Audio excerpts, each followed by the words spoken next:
Assalamualaikum warahmatullahi wabarakatuh. Untuk mata pelajaran hari ini adalah aplikasi perangkat lunak dan interior gedung atau disingkat dengan APL. Untuk materi pada pertemuan pertama yaitu KD1 adalah keselamatan dan kesehatan kerja atau disingkat dengan K3. Langsung saja.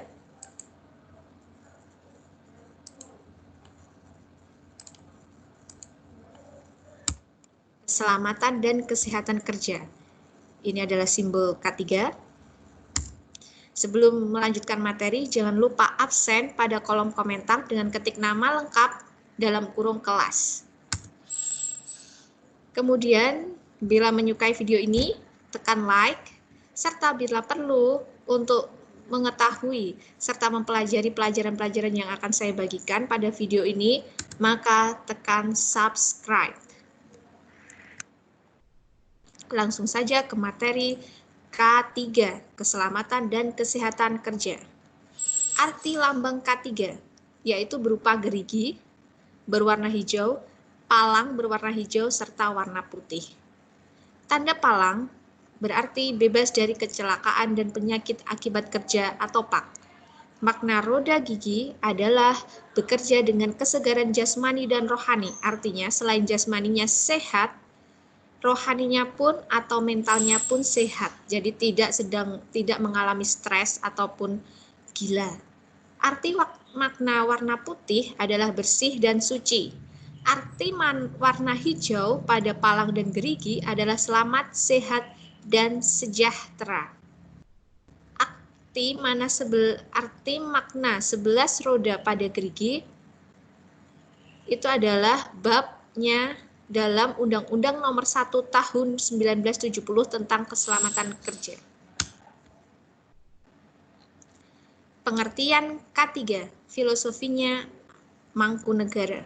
Suatu pemikiran dan upaya untuk menjamin keutuhan dan kesempurnaan jasmani maupun rohani tenaga kerja khususnya dan manusia pada umumnya, serta hasil karya dan budaya untuk menuju masyarakat adil dan makmur. Secara keilmuan, pengertian K3 adalah semua ilmu dan penerapannya untuk mencegah terjadinya kecelakaan kerja, penyakit akibat kerja atau PAK, kebakaran, peledakan, dan pencemaran lingkungan. Dasar hukum penerapan K3 di tempat kerja. 1. Undang-Undang Nomor 1 Tahun 1970 tentang Keselamatan Kerja, yaitu tempat di mana dilakukan pekerjaan bagi suatu usaha. 2. Adanya tenaga kerja yang bekerja di sana. 3. Adanya bahaya kerja di tempat itu. Permenaker Nomor 5 Tahun 1996 tentang Sistem Manajemen K3, setiap perusahaan yang mempekerjakan 100 tenaga kerja atau lebih dan atau yang mengandung potensi bahaya yang ditimbulkan oleh karakteristik proses atau bahan produksi yang dapat mengakibatkan kecelakaan kerja seperti peledakan, kebakaran, pencemaran lingkungan, dan penyakit akibat kerja atau PAK. Permenaker Nomor 4 Tahun 1987 tentang Panitia Pembina Keselamatan dan Kesehatan Kerja, P2K3. 1. Tempat kerja di mana pengusaha atau pengurus mempekerjakan 100 orang atau lebih. 2. Tempat kerja di mana pengusaha mempekerjakan kurang dari 100 orang tetapi menggunakan bahan proses instalasi memiliki risiko besar akan terjadinya peledakan, kebakaran, keracunan, dan pencemaran radioaktif. Tujuan K3 menurut Undang-Undang Nomor 1 Tahun 1970 tentang Keselamatan Kerja. 1. Melindungi dan menjamin keselamatan setiap tenaga kerja dan orang lain di tempat kerja. 2. Menjamin setiap sumber produksi dapat digunakan secara aman dan efisien. 3. Meningkatkan kesejahteraan dan produktivitas nasional. Bahaya K3. Makna bahaya K3 adalah semua sumber, situasi ataupun aktivitas yang berpotensi menimbulkan cedera dan atau penyakit akibat kerja. Contohnya, faktor biologi. Misalnya pada pekerja di laboratorium penelitian, maka pekerjaannya bisa mempunyai kemungkinan atau berpotensi terjangkit bakteri, virus, jamur pada penelitinya. Faktor kimia, bahan, material, cairan, uap, gas. Faktor fisik mekanik, misalnya adalah bahaya pada ketinggian konstruksi, mesin, alat kendaraan, alat berat. Biomekanik,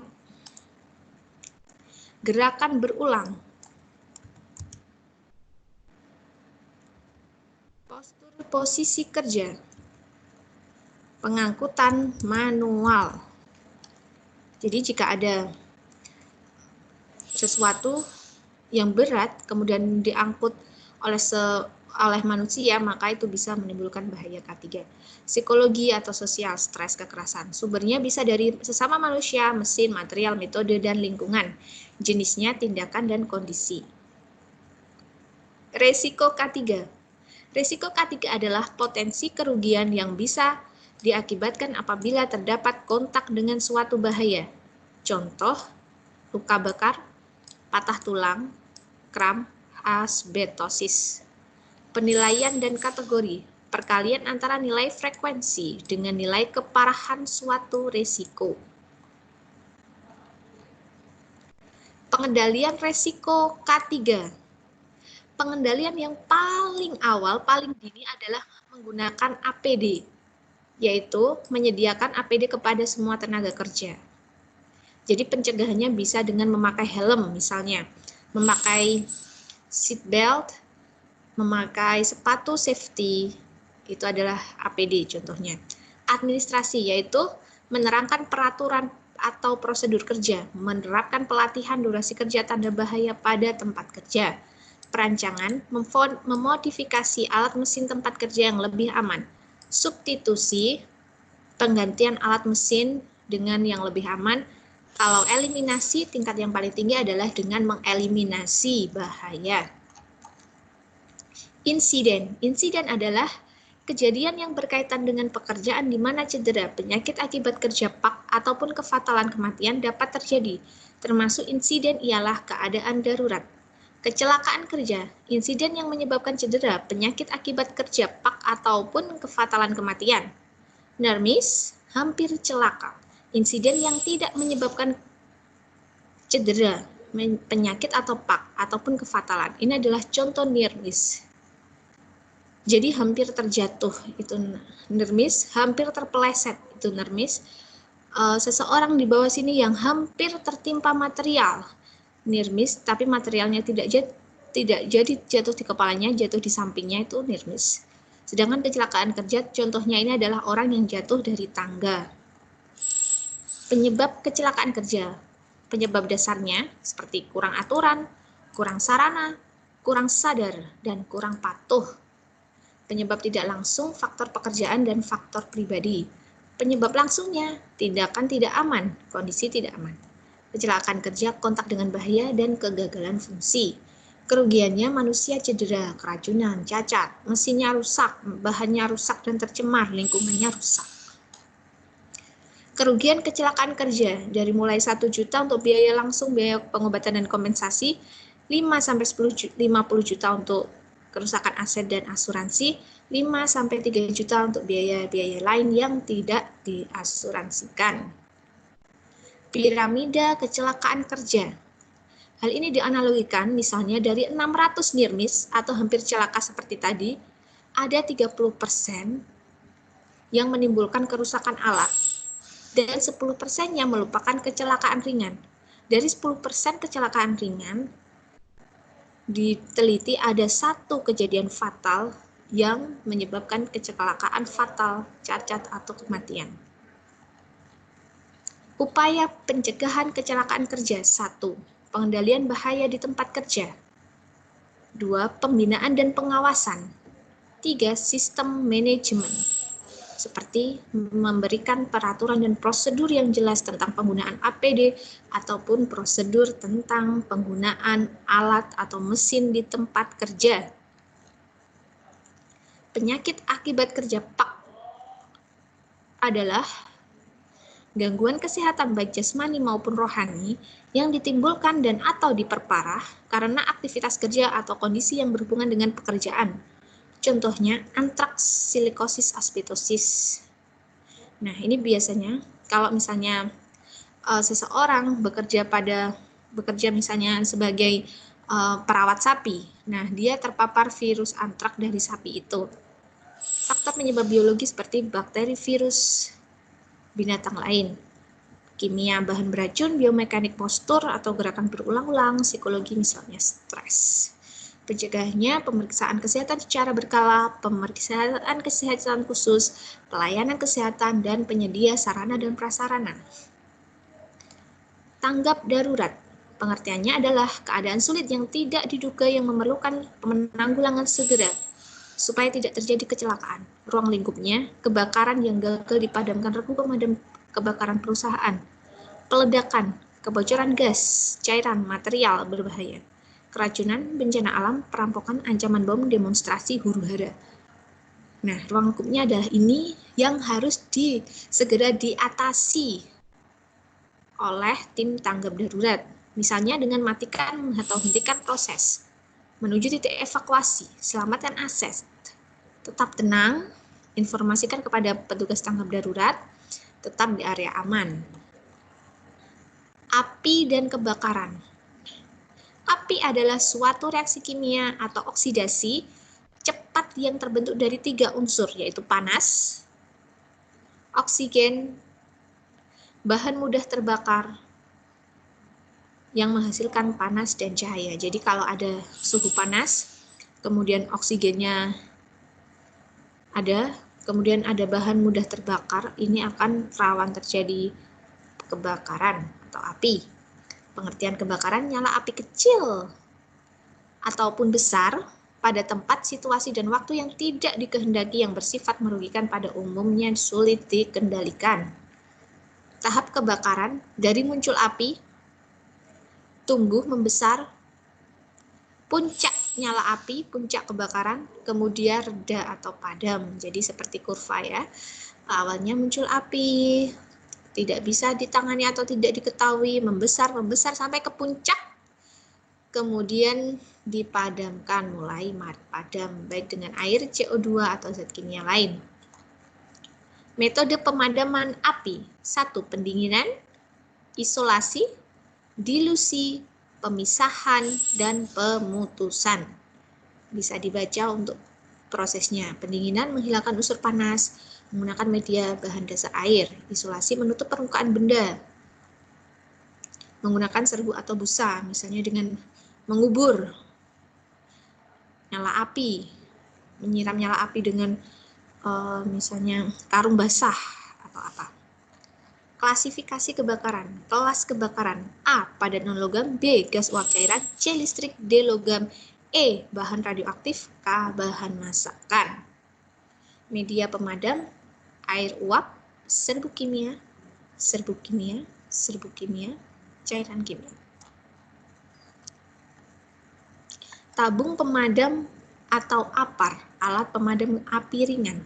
Alat yang ringan serta mudah dilayani untuk satu orang untuk memadamkan api pada mula terjadi kebakaran. Nah, ini biasanya terdapat pada ruangan-ruangan elektrik atau ruangan-ruangan yang rawan terjadi kebakaran seperti lab komputer ya. Lab komputer karena banyak sekali arus listrik atau aliran listriknya, maka rawan terjadi konsleting. Untuk itu di lab perlu adanya APAR ini. Jenis tabung pemadam atau APAR berdasarkan kelasnya, medianya, konstruksinya, berdasarkan penempatan, dan berdasarkan kapasitas. Hidran. Hidran digunakan untuk mengatasi kebakaran besar dengan sistem serupa keran air dengan tekanan yang tinggi. Penggunaan hidran sebagai pemadam kebakaran harus memastikan bahwa aliran listrik dimatikan supaya tidak membahayakan petugas pemadam kebakaran. Kalau kalian temuin ini, biasanya terdapat di pusat keramaian, seperti contohnya pasar, dekat mall, dekat alun-alun. Nah, ini yang namanya hidran. Di sini adalah saluran untuk menuju pada tekanan air yang dihubungkan pada selang pemadam kebakaran. APD, kelengkapan wajib yang digunakan saat bekerja, sesuai dengan bahaya dan risiko kerja untuk menjaga keselamatan tenaga kerja itu sendiri, maupun orang lain di tempat kerja. Ini contohnya APD, pelindung kepala, pelindung muka atau mata, pelindung pendengaran, pelindung pernapasan,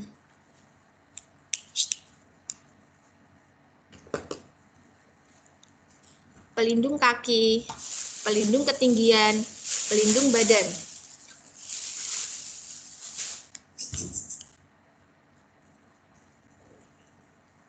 Nah, ini adalah contohnya pelindung ketinggian atau disebut dengan body harness. Ini jas hujan, rompi. Nah, ini pelampung atau sabuk pengaman. Ini adalah macam-macam APD. LOTO, lockout atau take out. Suatu prosedur untuk menjamin mesin atau alat berbahaya secara tepat telah dimatikan dan tidak akan menyala kembali selama pekerjaan berbahaya ataupun pekerjaan perbaikan dan perawatan berlangsung sampai dengan pekerjaan tersebut berakhir.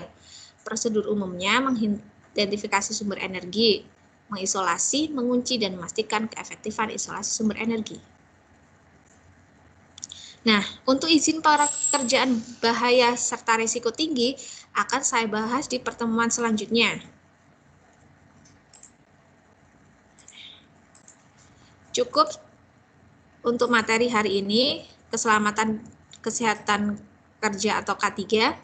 Jangan lupa kalian yang sudah menyimak materi ini mengisi kuis di http://gg.gg/K3-11-DPIB1. Kerjakan kuis ini, nanti nilainya akan masuk dan saya akan umumkan di grup WA. Wassalamualaikum warahmatullahi wabarakatuh.